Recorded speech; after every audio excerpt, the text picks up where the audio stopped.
What's good, folks? We back again, another episode of Fury. We got Tim, we got Dula. We may have extra hosts tonight. We'll see how it goes. But we got an interesting story about the Eagles. Tim, Dula, you know what to do. Let's go. Della, What up? breaking news. The Philadelphia Eagles is now, well, as of right now, they're losing Lane Johnson, the right tackle, Yeah. for 10 games. 10 games. They just signed him for, it was about $50 million contract in February. I mean, but I'm confused about it. I'm also hearing that the drug he took for the PEDs, that it was not banned by the NFL. Oh, He's really? peeling it. What's going on with this now? This sounds pretty murky, actually. I got a feeling that it may be for some other drugs than PEDs, honestly. Then, I mean, there are a lot of drugs that could trigger this drug test, and he had already been suspended for that 4 game period. I Right, don't know. This sounds fishy.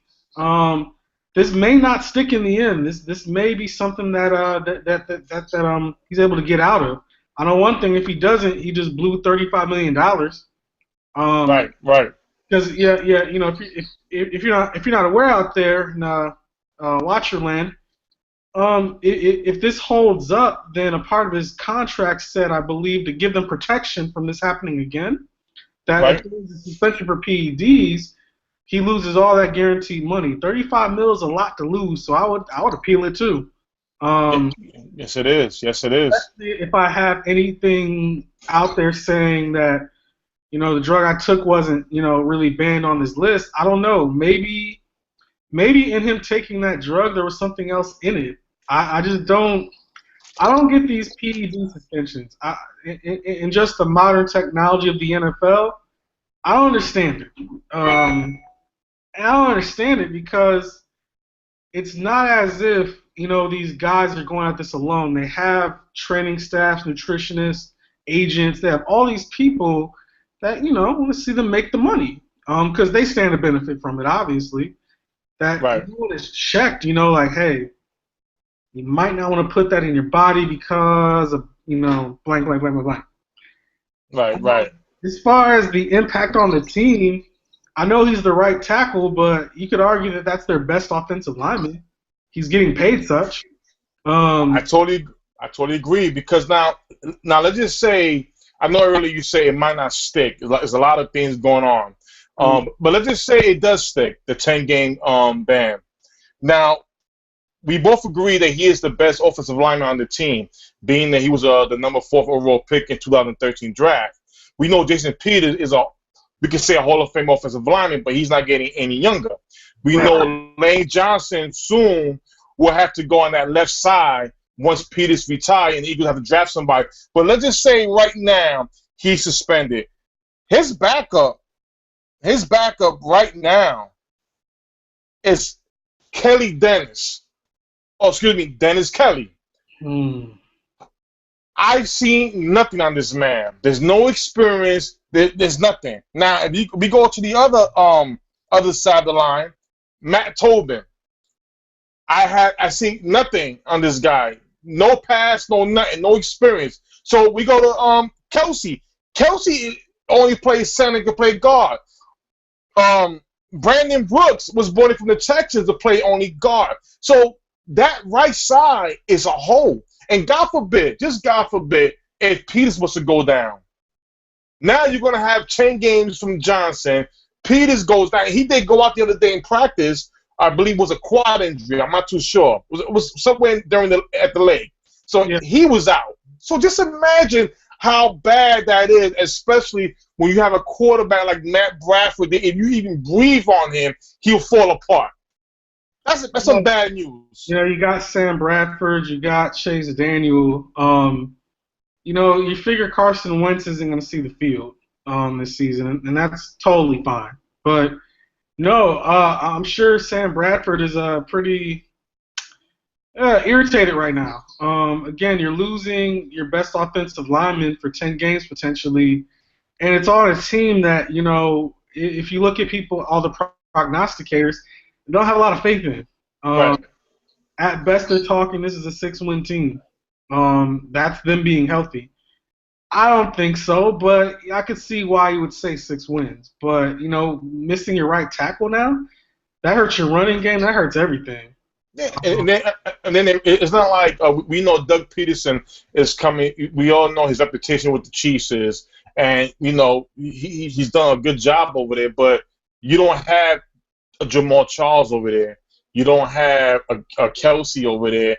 You don't have a Macklin over there. You have nothing proven in Philadelphia aside from that offensive line in Peters and Lane Johnson his last couple. Even Kelsey I put in there before the Chip Kelly ever. He was pretty solid. But with Johnson being out and Peters going out in practice, it just gives you a little scared. Like, wow. And then your running back is Ryan Matthews, who has a history of being injured a lot. Yeah. Last year we had a pretty good year, but who knows? Behind him is Davin Sproles. Yeah. Who isn't a full-time running back? Right. Have their gadget player, get him in space, make guys miss, kick returner, punt returner. I think he's just I don't think he's meant to be a 20 carry guy. Which, if you're Sam Bradford, you need a 20 carry guy or some manufacturing of that, because you don't want to see him sit back and chuck the ball 40 times a game. You're bound to lose games that way. Okay. Matter of fact, most quarterbacks, you don't want them to chuck the ball 40-plus times. It's just not good for them. Because, the more you throw it, the more likely you make a mistake. Rather, you want to have a running game. Right. Or some semblance of it. And it goes back to that line. If I can't run off the right side, Brandon Brooks is a Pro Bowl caliber guard. He's a great guard. But right. Tackle spot, you're going to have to be plugging bodies in, and you're talking to a guy here who, the Lions have been plugging bodies in at right tackle for years now, and it hasn't fared very well. That's why they went and drafted another tackle this year. You don't want to just start plugging bodies in, not at either of the tackle spots, because you're going to get your quarterback killed. Okay, we have a question from Randy Brown. He asks, are those backups undrafted or free agent or just low picks? We can look it up. You know what? I just recall from last year. One was undrafted who started. The other one was I think a trade. Excuse me, free agent pickup. I think from Green Bay. Hey guys, can I just cut in for a second? Randy has a question. Are those backups undrafted or just low picks? Let's see. Dennis Kelly was a 5th-round pick. Matt Tobin looks like he was a free agent. There you go. Free agent. No experience, and that's the bad part. That's the bad part Eagles will face is. And don't get me wrong, I can't say a player cannot emerge to surprise everybody, because we all see how guys given the chance and boom, wow.